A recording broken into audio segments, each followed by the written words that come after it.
بسم الله الرحمن الرحيم.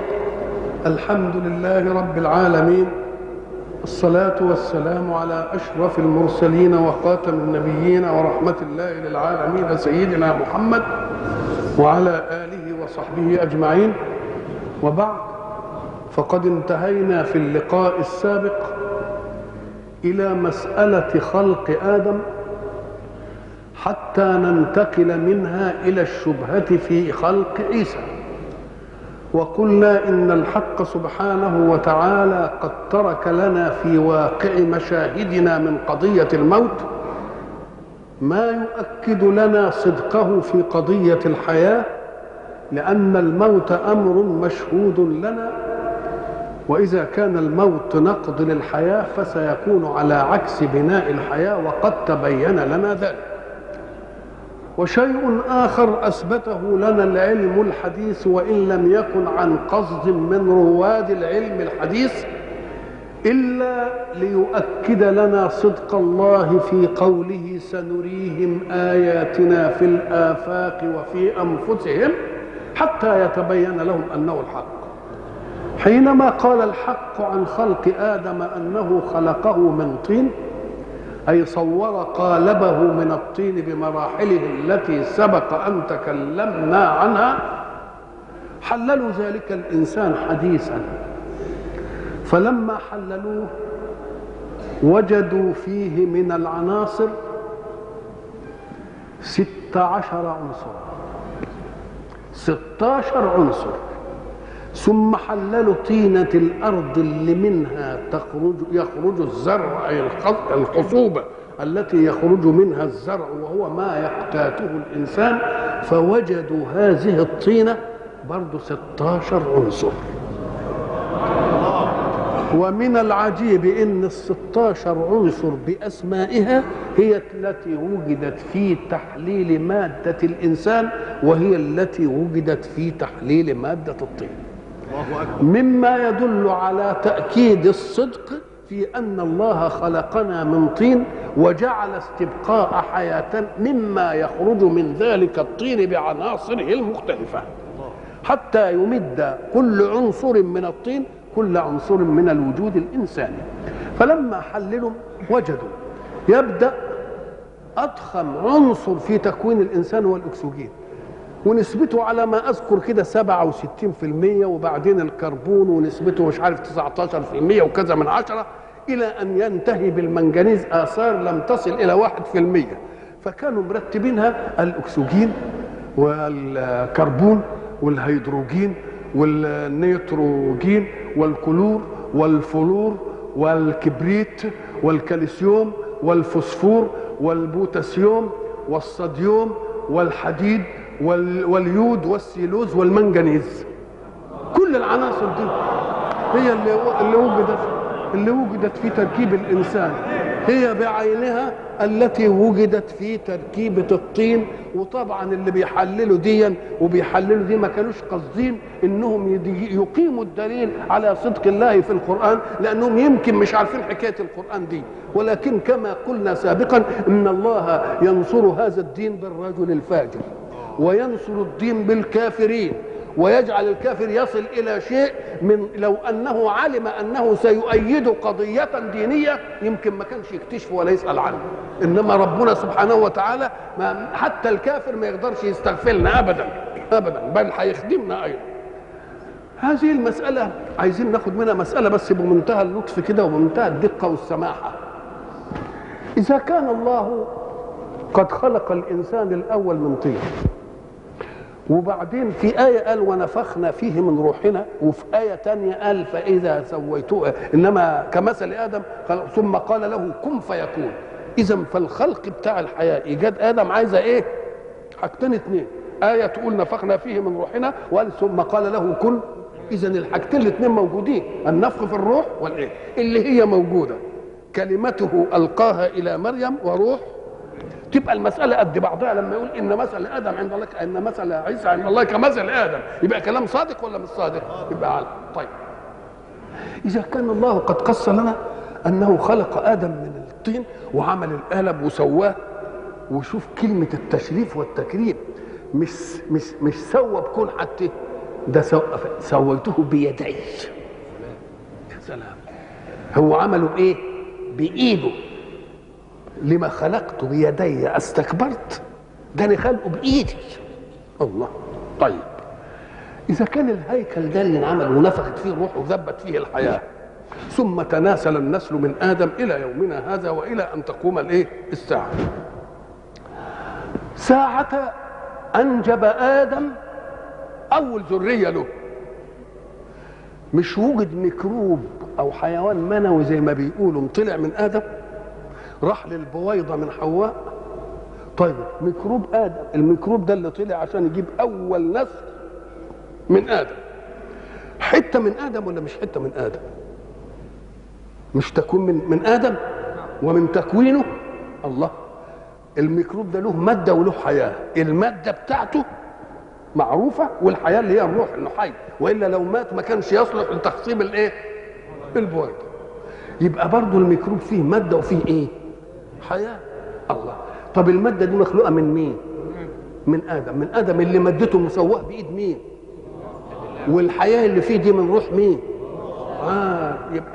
يبقى الميكروب اللي طالع عشان يخلف اول ذريه كان في حته من مين؟ اي مما خلقه الله بيديه، وفيه حياه مما نفخه الله من روحه، وبعدين انتقل وكبر واتجوز راخر وجيه عشان يخلف راخر، طلعت منه حته حيه ولا مش حيه؟ ولا ان كانت ماتت ما تخصبش. الله. وبعدين طلعت واحد تاني اللي هو الحفيد، وبعدين الحفيد برضه اتجوز وطلع واحد تاني، يبقى فيه برضه منها ولا لا؟ مهما سلسلتها الى ان تقوم الساعه يبقى في كل ذره من ذرات من يوجد اخر الدنيا فيه شيء من خلق الله في القالب، وفيه شيء من نفخ الله في الروح.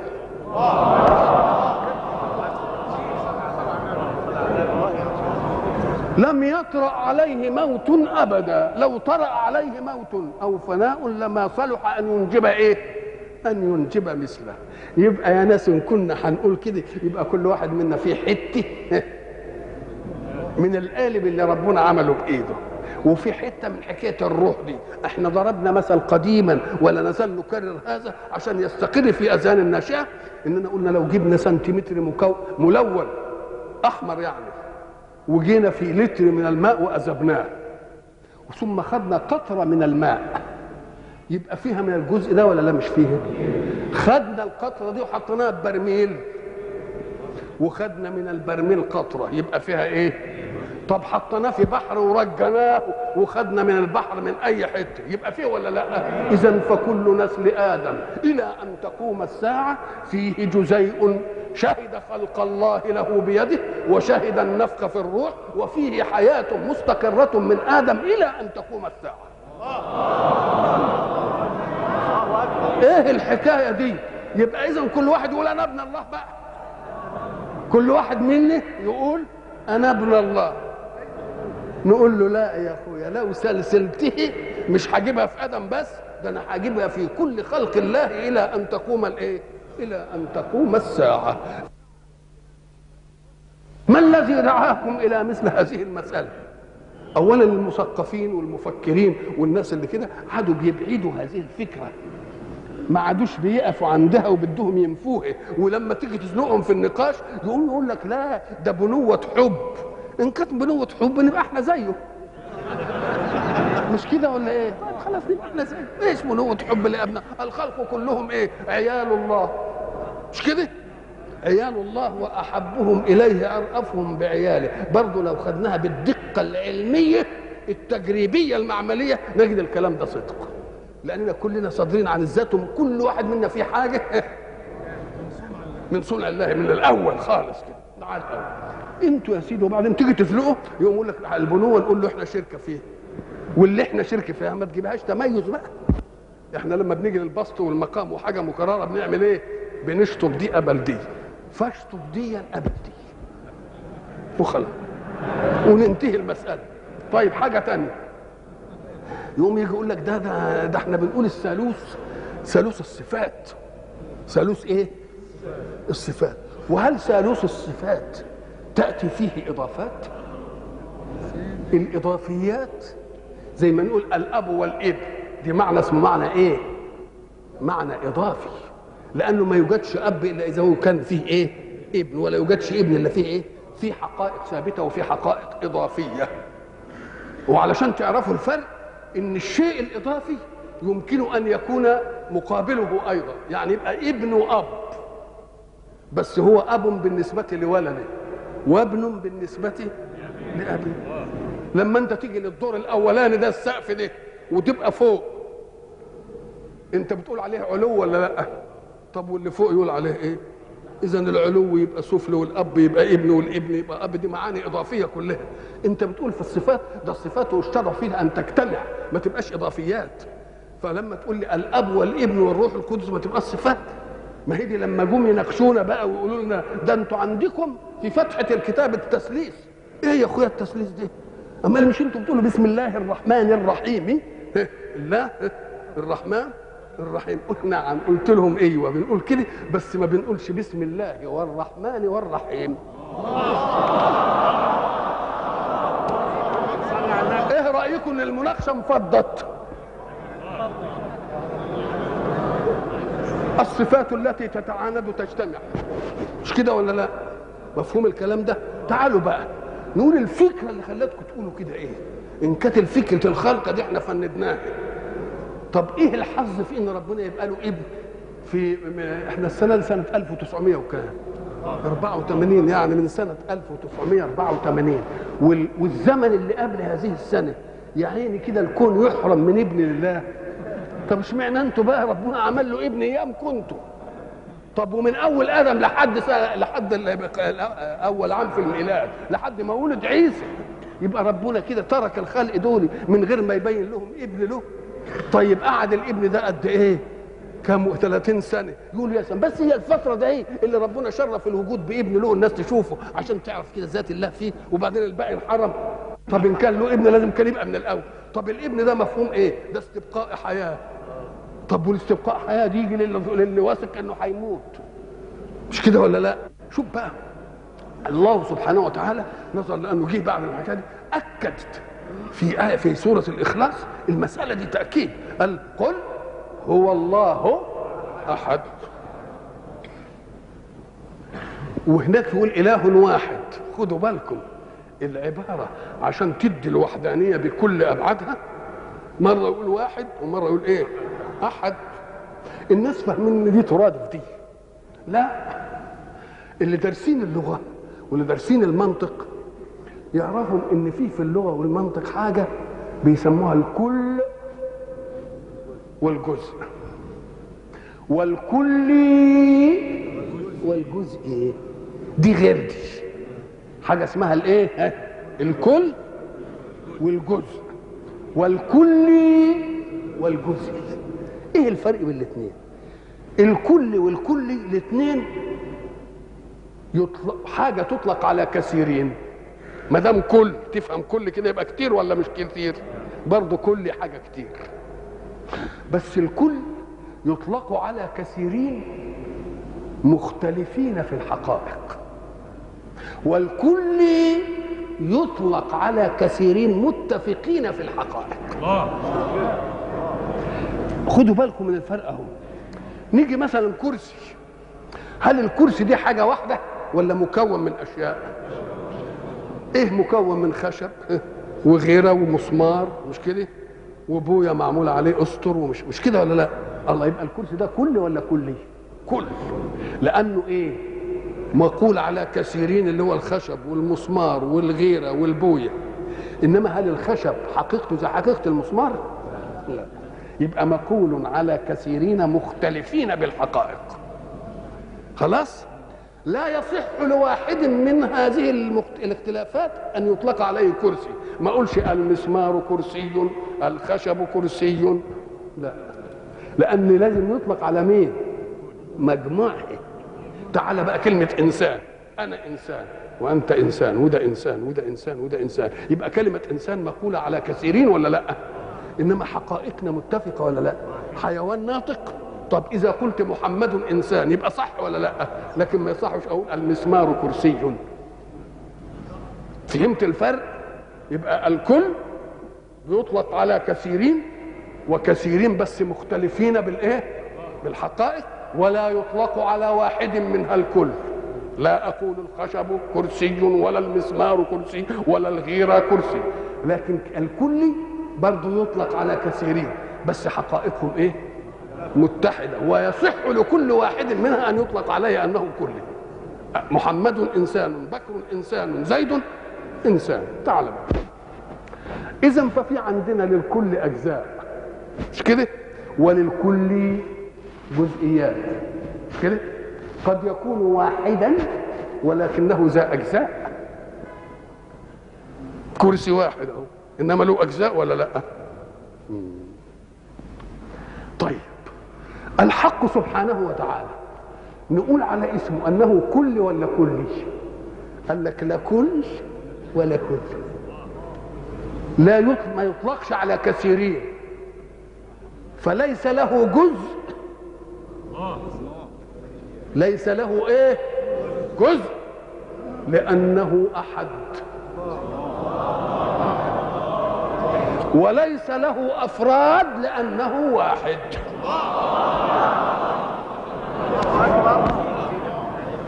خلاص كده فهمنا كل الاصل بتاعه ايه؟ جزء. كل يبقى ايه؟ جزء. ربنا لا يقال له كل ولا يقال له جزء. ليه؟ لانه لو كان جزء يبقى متركب من مكون من افراد، كل واحد منهم ينفع اله. طب وان كان هو يعني كل وله اجزاء كده، نقول له الله، طب ما هي الاجزاء هتبقى محتاجه لبعضها، تبقى الاجزاء محتاجه لايه؟ يبقى اذا ما دام واحد يبقى ملوش افراد، احد يبقى ملوش اجزاء. فاذا قلت الله ليس كليا لانه لا اجزاء له، والله ليس كلا لانه لا افراد له، خلاص كده انتهينا. يجي يقول لك قل هو الله احد عشان يرد على حكايه الايه؟ الثالوث. وانما الهكم اله واحد عشان يرد على ايه؟ يبقى اذا جايبها من هنا وجايبها من ايه؟ وجايبها من هنا. هنا بقى نبقى لازم نفهم بقى. اللهم صل على النبي. بسم الله الرحمن الرحيم. يا اهل الكتاب لا تغلوا في دينكم ولا تقولوا على الله الا الحق، انما المسيح عيسى ابن مريم رسول الله. رسول الله دي رد على مين؟ على الجماعه اللي بيقولوا لا مش رسول ولا اي حاجه، ده صفتها كيت وكيت. وكلمته القاها الى مريم وروح منه فامنوا بالله ورسله ولا تقولوا ثلاثه، ولا تقولوا ثلاثه. ان قلتوا ثلاثه يبقوا انتوا نفيتوا عنه ايه؟ الاحاديه. ولا تقولوا ثلاثه، انتهوا واتوا خيرا لكم. انتهوا يعني فضوا كلمات الباطل، واتوا خيرا لكم تمسكوا بكلمات الحق. يبقى في تخليه من باطل وتحليه بايه؟ وتحليه بحق. طيب انتهوا خيرا ايه لكم، انما الله اله واحد، ما فيش الهه ما فيش افراد، ما فيش ايه؟ افراد. طيب سبحانه ان يكون له ولد. سبحانه ساعه ما تسمع كلمه سبحانه افهم انها تنزيه له، تنزيه له ان يكون له ايه؟ ان يكون له ايه؟ ولد. ولذلك تجد كلمه سبحانه في الامور العجيبه اللي العقل يقف فيها، يقول لك لا قول سبحانه. وشوف العالم مع رغم ان فيه كفار وفيه ملحده وفيه مكترئين وفيه ممن ينعتون البشر باوصاف الالوهيه وفيه من يضعون الناس في الضار والنافع كده، الا ان لسانا واحدا لم يجترئ على ان يقول لمحبوب له سبحانك. ربنا حجز السنه الكافرين حتى ما يقولوهاش لغيرك. فسبحانك ايضا في سبحانك، سبحانك في سبحانك نفسه. زي ما اسم الجلاله الله قال انا هسمي نفسه وسميت نفسي الله، واتحدى حتى من كفر بي والحد واجترأ علي أن يسمي هذا الاسم لمسمى أي مسمى. طب بالله ما فيش واحد من الكافرين ده بيجح قوي يوم يجي يخلي اسم ولد اسم يقول انا هسميه الله؟ ولا هذه. ليه؟ لانه يا عيني مش واثق انه على حق، خايف يعملها كده تقوم تحصل له مصيبه. انما بقول لك لو مؤمن بما يقول ان ما فيش اله كان يقول طب انا هسمى الله. ولا هذه اجترأ عليها احد. الرحمن هل تعرف له سميه؟ شوف بيتحدى يقول هل تعلم له هل تعلم له سميه؟ في حد على الاسم ده؟ طب التحدي ده كان قبل ما تيجي الايه. طب وبعد ما تيجي الايه ما فيش واحد يقول ايه ويا سيدي نعرف سمي هنسمي؟ ولا هذه ايضا. اذا فالله لم يجترئ احد ان يسمي بها، رغم انهم يسمون بكل شيء. كل واحد حر يسمي زي ما هو عايز، ولا مش حر؟ ولا دي حاجه يعني قهريه؟ لا يا اخويا يسمي زي ما يسمي. احنا كان عندنا واحد في بلدنا مسمي بنته سطر، بنته مسماها سطر، بيتدلع يسماها ورد انتشى في دندشه روح الفؤاد والملك واسع محمد محمود.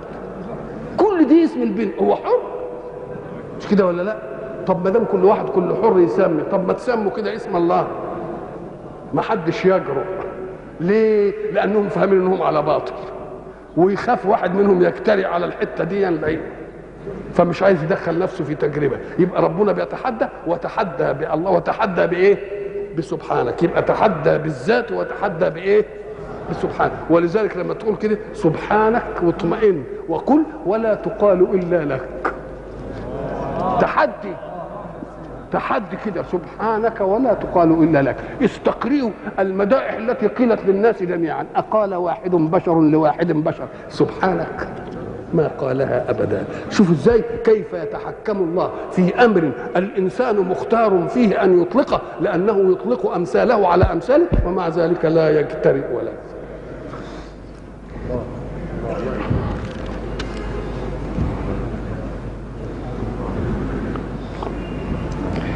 انما الله اله واحد سبحانه ان يكون له ولد، له ما في السماوات وما في الارض، والولد مما في السماوات وما في الارض، فكيف يكون له وهو ابنه؟ وكفى بالله وكيلا. لن يستنكف المسيح ان يكون عبدا لله. انتوا ليه عايزين تعملوا المسيح ابن الله او ثالث ثلاثه او ايه الحكايه دي؟ بتبعدوه ليه عن مصدر الشرف للانسان؟ ده مصدر الشرف للانسان ان تحسن عبوديته لله. ده ربنا لما حب يتجلى على نبيه الخاتم صلى الله عليه وسلم ويسري به الى السماء قال ايه؟ سبحان الذي اسرى. ما قالش برسوله، بعبده، لان ده عطاء كبير، عطاء علو ده الله. فقال بعبده، فكأنه حينما تناهى في العبودية لازم ياخد تناهي الخير. يبقى إذا اللي بيستنكف أن يكون عبد الله ده يبقى مش فاهم ولا لا؟ ده المسيح نفسه، انتم ملكين أكتر من الملك. المسيح نفسه لن يستنكف أن يكون إيه؟ عبدا لله. ولا الملائكة المقربون يسموه ارتقاء في النفي. تيجي مثلا تقول للواحد انا ما يستطيعش الشيخ الغفر انه يقف قدامي ولا العمده. اسمه ارتقاء في ايه؟ ارتقاء في النفي. بيقول ان المسيح لا يستنكف ان يكون عبدا لله، والملائكه نفسهم يبقى في ارتقاء. يبقى اذا الملائكه في الخلق احسن من الملائكه في الخلق احسن من ايه؟ لن يستنكف. شوفوا بقى، احنا قلنا ان الاصل في اللغات ان توضع الالفاظ اولا الى محسات، شيء حسي، ثم تنتقل من المحسات الى المعنويات. ليه؟ لان الف الانسان في اول تكوين المدركات له انما يكون بالحس. والله اخرجكم من بطون امهاتكم لا تعلمون شيئا. خلاص؟ وجعل لكم السمع والابصار والافئده لعلكم تشكرون. اذا ما دام قال لا تعلمون شيئا يبقى اللي جايبه ده عشان وسائل العلم. وجعل لكم السمع والابصار والافئده، تسمع وتبصر وبعدين تكون المعلومات الفكريه العقليه اللي مش عارف. اذا كلها ايه؟ الاول الحسي. احنا قلنا زمان لما نيجي في الفقه مثلا يقول لك ما هو الغصب؟ الغصب انك انت تاخذ حق الغير قهر كده، بس عيني عينك. غير السرقه، انت بتاخذ الحق بس خفيه، مش كده ولا لا؟ طيب، وغير الخطف، لان الخطف واحد قاعد كده على البنك بتاعه وجه ولد على الحاجه اللي في البنك وخطفها، ايدك ما تناولتوش، انما في الغصب الايد تناولته وقاعد يفلفص وياخدها ويجري. شوف الدقه اللغويه. يبقى السرقه غير الغصب غير الغطف غير الاختلاس، كلها اخذ غير الحق. تعال لما قال الغصب اخذ حق الغير كده غصبه عنه ومش عارف ايه وبتاع وحاجات دي، طب هو الغصب اصله ايه؟ هو الاصل كده؟ قال لك لا، ده المعنى الاصطلاحي، المعنى الشرعي، المعنى الفقهي. امال هو الاصل ايه؟ قال لك الاصل الغصب معنى حسي، وهو سلخ الجلد عن الشاه. ساعة ما تسلخ الجلد كده من الشاه ده اسمه ايه؟ فسمي اخذ الحق من الغير غصب، لانك انت كانك خدت ايه؟ خدت جلد. فنقلت من المحسات الى الايه؟ المعنويات. هات بقى الايه بتاعتنا: لن يستنكف المسيح ان يكون عبدا لله. يستنكف، استنكف زي استفهم، مش كده؟ استفهم بيبقى فيه ايه؟ الف وسين وت وبعدين ف وه ومين، ده الاصل، مش كده؟ استخرج، يبقى اصل الماده ايه؟ خرج. حط الف وسين وت للطلب كده، واستفهم يعني طلب ان يفهم، مش كده؟ طيب، واستعلم طلب ان ايه؟ ان يعلم. على الاول استنكف، يبقى كأن فيه ماده اسمها نكف. ما هو النكف؟ عشان نعرف يعني استنكف يعني ايه. النكف عمليه حسيه. هذه العمليه الحسيه هي ان تزيل دمعه العين باصبعك. افرض انك انت كده انسان ولك كرامه في البيت ومش عارف ايه، وجيت ظرف نفسي خلاك تعيط، وبعدين دخل عليك ابنك او الست بتاعتك او اي حد، تقوم تعمل ايه؟ ما انتش عارف. يبقى استنكف ازال النكف. والنكف يعني ايه؟ ان يزيل الدمع باصبعه. طب وازال الدمع باصبعه ليه؟ لانه مستكبر ان حد يشوفه بيبكي. مستعلي، ازاي انا اشوف بعيط؟ ولذلك تلتفت تلاقي العمليه دي ما تحصلش الا ايه؟ الا انك انت بدك تستر عياطك عن حد. جاء واحد ودخل عليك وعايز تفتح، قبل ما تفتح حد يمكن مزعلينك في البيت خلوك عيطت ولا بتاع. الله الله الله الله. يبقى ادي استنكف، يبقى ادي المعنى الحسي. استنكف يعني ايه؟ عمل ايه؟ جه مسح الدمعه باصبعه. ومسح الدمعه باصبعه ليه؟ استكبارا ان يعلم عنه رائيه انه قهر على امر ابكاه. انه قهر على امر ابكاه. وبعدين اتنقلت من المعنى الحسي دي الى كل معنى الواحد يستنكف منه، يعني يستعلى عليه. انا ابقى خدام دي، انا اعمل لده مش عارف ايه، انا امشي وراه دي، انا اقعد في كرسي مش عارف اقل من الكرسي بتاعه. تبقى انتقلت من المعنى الاصلي دي الى ايه؟ الى المعاني. فبيقول ان المسيح لا يستنكف، يعني بالمعنى البلدي كده، في الفاظ ما يجيبهاش الا المعنى البلدي، ما يستعرش انه يكون عبد لله. شوف الحكمه. لن يستنكف يعني ايه؟ لا يجد غضاضة في ذلك. لا بس مش يجد غضاضة برضه ما تؤديش، انما لا، ما يستعلاش على ذلك، ما يستكبرش على ذلك. طب انقلها شو ده؟ يشرف بذلك. شوف ازاي نقلتها كم نقله. تبقى ايه؟ لن يستنكف المسيح ان يكون عبدا لله. ومش بس المسيح ولا الملائكة، مش الملائكة بس، المقربون كمان، اللي هم الكروبيون، اللي مش دارين حتى عن العالم ده كله، ما لهمش شغل الا تسبيح الله، ولا يعرفوا ايه في ايه الحكايه اللي حصلت في الكون دي. لم يشغلهم شيء ابدا. الله، دول ما يستنكفوش ان يكونوا عبيد لله. لا، لانهم عرفوا العبوديه لمن؟ العبوديه ليست لمن يستذل، وانما عبوديه لمن يعز. عبوديه مش للي بياخد، ده عبوديه للي مين؟ للي بيعطي. يبقوا عارفين قيمتها ولا مش قيمتها. يبقى اللي يستنكف يبقى هو اللي مش عارف ايه، مش عارف قيمه من حسب نفسي عزا باني عبده. شوف العز، حسب نفسي عزا باني ايه؟ عبده. يحتفي بي بلا مواعيد ربه. احنا قلنا زمان ان لما الواحد يحب يلاقي واحد عظيم يقوم يبعت يقول له انا بدي القاك، يقوم هو اللي يحدد له الايه؟ الزمان والمكان، ويحدد له هتتكلم في ايه، مش كده ولا لا؟ وبعدين لما يروح قال يقف ينهي المقابله. شوفوا بقى ربنا، شوف العز اللي عامله ربنا لنا بقى. لا يا سيدي، انت تحب تروح لربنا، انت بايدك المساله. عايز تلقى الله، اقف كده وقول الله اكبر، اصبحت في حضره الله. ولن يمل الله حتى تمل، لن يقف عشان ينهي المقابله. انت اللي تنهيه، انت اللي تنهيه، وانت اللي تتكلم في اللي انت عايزه، وانت اللي تقابله في اي حته، في مصنعك وحزبك امر قوم صلي لله، تتواجدت في المسجد، في المزرعه، في الشارع، في اي حته، كلمه في اي وقت، في اي زمان، في اي مكان، في اي موضوع، وانت اللي تطول المقابله وتتاثر الانتهاء منك. يبقى في عز اكتر من كده ايه بقى؟ يبقى احنا هنقول يا ريتنا نبقى عبيد. حسب نفسي عزا باني عبد يحتفي بي بلا مواعيد ربه. هو في قدسه الاعز، ولكن انا القى متى واين احبه على كيفي، اروح له في اي وقت انا عايزه. تبقى انت عايزه احسن من كده ايه؟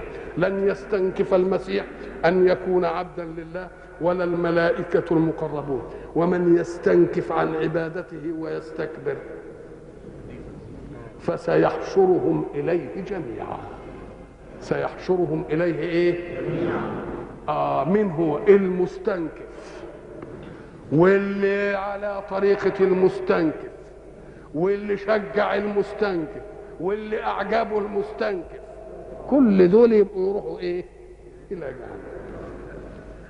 فأما الذين آمنوا وعملوا الصالحات فيوفيهم أجورهم ويزيدهم من فضله. نقول له يا أخي التقسيم هنا فأما الذين آمنوا وعملوا الصالحات مش مناسب المقسم. طب الكلام في من يستنكف، الكلام في مين؟ في من يستنكف. كان يقول فأما الذين استنكفوا واستكبروا فيعذبهم عذابا أليما ولا يجدون لهم من دون الله وليا ولا نصيرا. ايه اللي قال لك؟ قال لك لا، شوف كيد الحق لهم. ساعة ما يجي يتكلم عن جماعة خرجوا عن المنهج وهو إلى آخره، يقوم يجيب القسيم اللي ما خرجش على المنهج عشان تبقى الحسرة أشد. زي ما يكون واحد مثلا تلميذ مثلا خاب في اختبار قبول ولا في اي حاجه، اختبار مسابقه ولا اي حاجه، نقوم نقول له ايه؟ انت ما نجحتش. نقوم نجيب الجائزه كده ونديها دي، انت نجحت وانت ما نجحتش. يبقى دي انكه ولا مش انكه؟ عشان يجي المقابل. والضد يظهر حسنه الضد. فاما الذين امنوا وعملوا الصالحات فيوفيهم اجورهم ويزيدهم من فضله. الله قال لك يزيدهم الاجر على العمل. طيب والفضل على ايه؟ أم قال لك هو العمل ده النبي قال لن يدخل احدكم الجنه بعمله. قالوا ولا انت يا رسول الله؟ قال ولا انا الا ان يتغمدني الله برحمته. وربنا قال قل بفضل الله وبرحمته فبذلك فليفرحوا. اوعى تقول بالعمل، لان ولذلك احنا دائما في الدعاء نعلم نقول للناس لما تدعي تقول اللهم بالفضل لا بالعدل، لان العدل يضيعني، مش كده؟ انما الفضل هو اللي ايه؟ هو اللي يدينا المنازل الايه الكويسه. طيب فاما ويزيدهم من فضله. واما الذين استنكفوا واستكبروا فيعذبهم عذابا اليما ولا يجدون لهم من دون الله وليا. يمكن هم يفتكروا اللي ألهوه ده وعملوه اله هيبقى يجي الشد زي ما بيقولوا عندنا في الفرعين يشدد لهم. لا ولا مش هيلاقوا حد ما يشدد.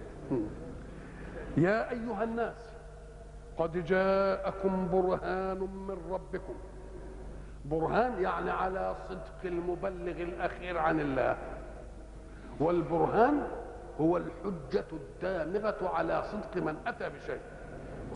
قد جاءكم برهان من ربكم وأنزلنا إليكم نورا مبينا. الله، إيه البرهان وإيه النور؟ كل رسول يأتي بمعجزة تثبت صدق بلاغه عن ربه. المعجزة قد تكون بعيدة عن المنهج وبعدين يدي لهم المنهج. مثلا سيدنا موسى معجزته ايه؟ العصا، مش كده؟ طب لكن المنهج في ايه؟ في التوراة. يبقى المعجزة هي البرهان على صدق الرسول فيما بلغ عن ربه بس. قد لا يكون لها صلة بالمنهج ويبقى المنهج حاجة تانية.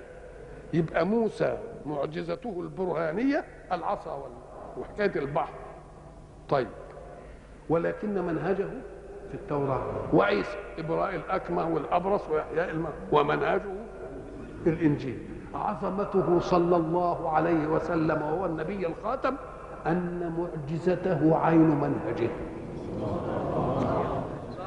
المعجزة هي عين إيه؟ المنهج. إيه معجزة؟ البرهان على صدق القرآن، والمنهج القرآن. وده اللي ما انفصلتش المعجزة عن المنهج. ليه؟ أم قال لك لأن ده رسول عام، رسول للناس كافة، رسول إلى أن تقوم الساعة. فإذا كانت المعجزة من جنس المعجزات المرئية، أنحن نرى عصا موسى الآن ولا نسمعها خبر من الله؟ فصدقناه. إبراء الأكمه خبر من الله، صدقناه لأن الله قال، إنما له وجود لأن دي رسالات منتهية على قد زمانها وانتهت. لكن اللي مبعوث إلى العالم أجمع إلى آخر عمر الدنيا يبقى لازم المعجزة بتاعته تفضل مع منهجه. عشان تقول محمد رسول الله وتلك معجزته، ما تقدرش تقول عيسى رسول الله وتلك ايه؟ معجزته. ما تقولش موسى رسول الله وتلك، لأنها خبر. مش انت عارف زي عود الكبريت اللي ولع مرة انتهت، ولذلك كانت من ضمن الكونيات الحسية، انما ده من ضمن المعنويات. في آخر الدنيا انت قبل ما تقوم الساعة نقول محمد رسول الله وهذه معجزته. يبقى جاءكم ايه؟ البرهان على صدق الرسول، وجاءكم النور الايه؟ النور المبين. كلمة النور المبين دي برضه من كلام حسي، لأن احنا بنعرف ان النور يمنع الإنسان من أن يتعثر في مشيته، أو أن يخطئ الطريق، أو أن يصطدم بالأشياء فيؤذيها أو تؤذيه. يبقى قال لنا النور ده إيه؟ النور ده علشان إيه؟ علشان يبين لنا حقائق الأشياء وأهمها حقائق القيم، لأن نور الله في الماديات أمر معروف لمين؟ أمر معروف للجميع. يا أيها الناس قد جاءكم برهان من ربكم وأنزلنا إليكم نورا مبينا، فأما الذين آمنوا بالله واعتصموا به فسيدخلهم في رحمة منه وفضل. آمنوا بالله واعتصموا به. معنى الاعتصام يعني إيه؟ أصل الاعتصام دي المعصم ده كان زمان لما واحد يقع في هو ولا حاجة يوم واحد يقول تعالى خد إيدي، يوم يمسك إيه؟ معصم. هذا الأصل فيه. يبقى الاعتصام إنك أنت إيه؟ تستمسك بمن ينقذك من إيه؟ من هاوية أو من إيه الوطن. فأما الذين آمنوا بالله واعتصموا به فسيدخلهم في رحمة منه وفضل. اعتصموا به، قال لك صحيح هو يعطي الأسباب، ولما تيجي مثلا الشمس أعطانا أسباب إننا نستظل بشجرة، مش كده؟ نزلت مطر أعطانا بأننا نستتر بإيه؟ بشيء. عطشت أعطانا سبب إننا ناخد كوبة مية. جوعت الجلابيات أعطانا سبب. قال لك لكن لو أنك عاقل لذكرت عند كل سبب من أوجد السبب. اوعى تغتر بأسبابك. ليه؟ علشان لما تجيلك أمور في ظاهرها إنها شر لك اوعى تقول كده، ما دام مجريها غيرك عليك اعرف انها خير قطعا. بس انت ما انتش عارف، انت عايز الخير من حيث تعلم انت انه الخير. وما اضل علم الانسان في كثير من المسائل، يعتبر ان دي كويسه وتطلع وحشه. يعتبر ان دي وحشه، لا يوجد واحد منا الا وفي حياته اشياء كان يظنها خيرا فاذا بها، وكان يظنها شرا فاذا بها خير. ليه؟ عشان يقول لك الشر اللي انت تجيبه لنفسك من المصائب، انما اللي يقع عليك دي حكمته موقعه، مشي على مقتضى علمه وادراكاته، مش على مقتضى علمك وادراكاتك. ولذلك كثير من الناس يقول لك اظل ادعو الله بكذا وادعو بكذا وما يجيبش. يقول له يا اخي انت مش بتدعي على ان ده الخير؟ ربنا يقول لك يا خايب دي مش الخير. ولذلك الخير في ان لا اعطيك سؤلك، الخير في ان لا اعطيك ايه؟ سؤلك. فلو كنت مؤمن بالله ومعتصم به تقول هذا الامر لي فيه مدخل او لا مدخل لي فيه، فان كان لي في مدخل يبقى اللوم على نفسك، ان كان لا مدخل اجراه علي ربي يبقى له خير وله حكمه، له خير وله ايه؟ وله حكمه. وحظي من الدنيا سواء لانني رضيت بحكم الله في العسر واليسر. حظي من الدنيا ايه؟ قد بعضه، لاني رضيت بحكم الله في العسر، فان اقبلت كان الجزاء على الندى، اقبلت على ايه؟ يلا اخذ جزاء على اني بدل الناس، وان ادبرت كان الجزاء على الصبر.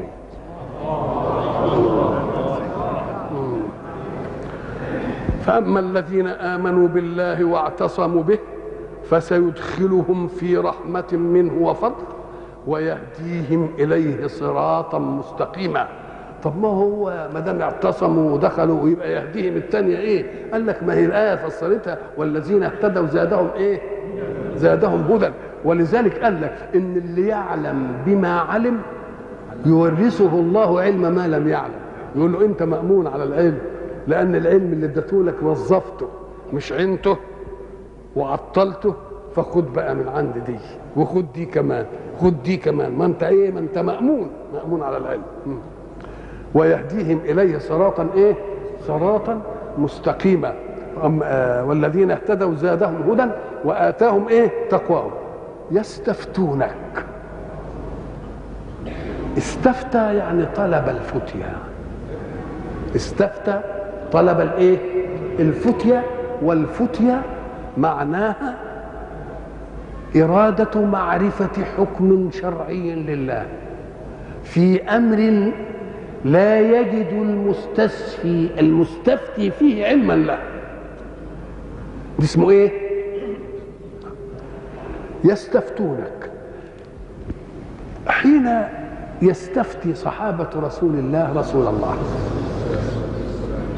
مع أن الرسول قال لهم اتركوني ما تركتكم، لا تكونوا كبني إسرائيل شددوا فشدد عليه. يعني ما دام ما اقولكوش حاجه ما تقولوش. طب ازاي بيستفتوه؟ زي ربنا يقول يسالونك يسالونك يسالونك يسالونك، ليه ما تركوش دي لحد هو ما ايه؟ ما حد. أم قال لك لا، هو يريد رغم أن الرسول قال له اتركوني ما تركتكم، سألوه ليثبتوا أنهم أحبوا منهج الله، فهم يريدون أن يبنوا حياتهم كلها على منهج الله. ولو أنهم كرهوا منهج الله كانوا يقول لك ما دام ساك اسكت بس، اعمل اللي تعمله، ما دام ما عندكش حكم اسكت. لكن ده دليل على إيه؟ أما قال لك لأنهم وجدوا أن الإسلام حينما جاء وجد أشياء في الجاهلية فأقرها وأشياء غيرها، فما لا يريدون أن يصنعوا الأشياء على أنها امتداد لصلع الجاهلية، ولكن يريدون أن يصنعوها على أنها حكم للإسلام. يوم يسألونك يسألونك يسألونك يسألونك، هذا من ضمن إيه؟ يستفتون. لا بس الفتوى تكون في حكم، والسؤال يكون في حكم وفي غير حكم. يستفتونك، هم استفتوا رسول الله، قل الله يفتيكم في الكلالة. كأن المستفتى عنه ايه؟ ما هي الكلالة، لكنهم قال ايه؟ يستفتونك في الكلالة، مش كده؟ قل الله يفتيكم في الكلالة. لكن شوف دقة الأسلوب بقى، ما دام المساله تتعرف يبقى التكرار ملوش ايه لازم. يستفتونك قل الله يفتيكم في الايه؟ في الكلاله. الكلاله كانت تقدمت وان كان رجل ايه؟ يورث كلاله، الا ان التقدم هناك كان الجواب عن الصله من ناحيه الام، وسؤال جابر ابن عبد الله كان عن الصله من ناحيه الايه؟ من ناحيه الاب. ديك الاخ والاخت ان كانوا من مين؟ من ام. لكن هنا الاخ والاخت امتى؟ ان كانت شقيقه او اخت لمين؟ او اخت لاب. كلمه كلاله العلماء لما يحبوا بقى يشوفوا اللفظ ده جاي من ايه، يقعدوا كل واحد بقى يشوف اقرب شيء الى المأخذ ايه. فمثلا بعضهم يرى ان كلمه كلاله مأخوذه من كلا، من الكلال التعب. كلا يعني ايه؟ تعب. طب ودي ايه علاقتها؟ أم قال لك لأن الكلالة في الشرع اللي لا له ولد ولا له ايه؟ والد. لأن الإنسان بين حياتين، حياة يعولها والد ولما يكبر حياة يعولها ولد. فيبقى اللي ملوش لا والد ولا ولد يبقى منين؟ من ناحيتين، لا له والد يعني سابق الرعاية ولا له ولد يحمله في ساعة الايه؟ فسموه الكلالة. من لا ولد له ولا ايه؟ ولا ولد. طيب ده سهل. وقالوا انه مش من الكلل والكل التعب. بعضهم قال لك لا ده من الاكليل، كلله. والاكليل اللي احنا بنشوف اللي هو التاج ده، اما قال لك الاكليل ده بيبقى يحيط بايه؟ محيط بالايه؟ بالراس. محيط بالراس، انما مش جاي لا من فوق ولا من ايه. فدي للاقارب المحيطين بالانسان وليس لهم نسب من فوق ولا من تحت، يبقى المحيطين بالايه؟ بالانسان. كلام كويس قوي. يستفتونك قل الله يفتيكم في الكلاله ان امرؤ هلك. هلك يعني عارفين انه مات، يعني هلك ليس له ايه؟ ولد وله اخت. اخت يا شقيقه يا تكون من اب، لان الاخت اللي من ام تقدم حكمها في اول الايه؟ ولو انها كانت المقصوده ما كانوش سالوا ايه؟ ما كانوش سالوا عنها. طيب ولو اخت فلها نصف ما ترك وهو يرثها ان لم يكن لها ولد، فان كانت اثنتين فلهما الثلثان مما ترك. طيب وان كانوا هناك كتير يبقوا ثلث واحد، مش كده؟ وان كانوا إخوة رجالا ونساء فللذكر مثل حظ الأنثيين. ديك هم شركاء في إيه؟ في الثلث. هذه المخالفات كده. يبين الله لكم أن تضلوا والله بكل شيء عليم. يبين الله لكم أن تضلوا يعني مخافة أن إيه؟ مخافة أن تضلوا والله بكل شيء عليم. هنا في آية الكلالة وفي آيات المواريث يلاحظ أن القرآن لم يتعرض إلى كل عمليات المواريث، وإنما تكلم عن أصول الإيه؟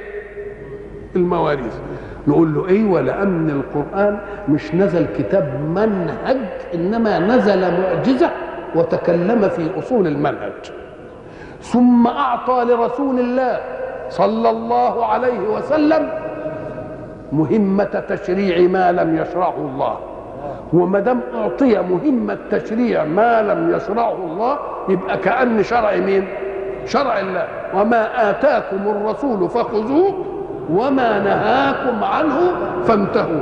فتلك أثبتت لرسول الله مهمة تشريعية، وهو بهذه المهمة التشريعية يمتاز عن بقية الرسل جميعا، لأنه ليس لرسول أن يشرع إلا بلاغا عن الله. وإلى لقاء آخر إن شاء الله.